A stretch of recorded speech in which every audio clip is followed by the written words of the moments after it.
Have you ever wondered why there's so much debt? Or why the experts and authorities seem completely unable to solve the current debt crisis? Well, the reason they can't solve it is because they're trying to fix and repair the existing banking system. But the existing banking system is completely flawed. It's the existing system that has buried all of us under a massive mountain of debt.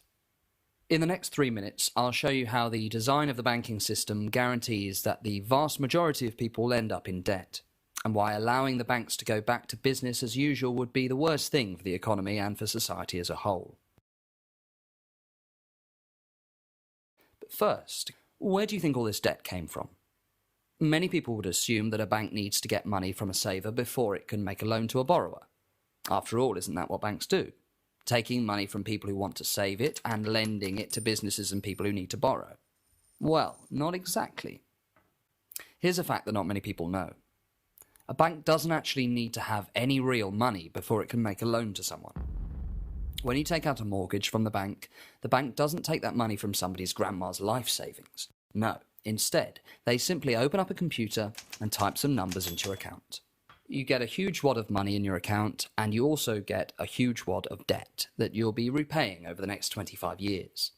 But the money that you borrowed was created out of nothing and just typed into your account.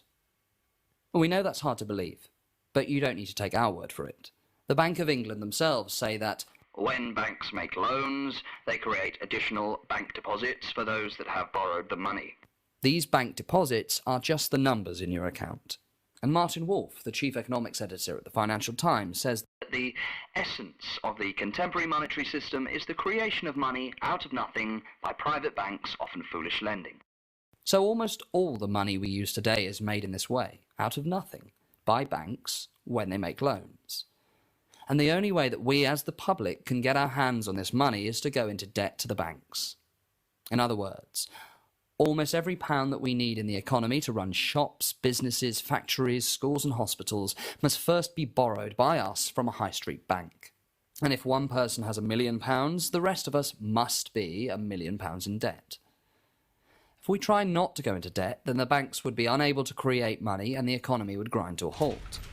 This is effectively a whole-scale privatisation of the power to create money.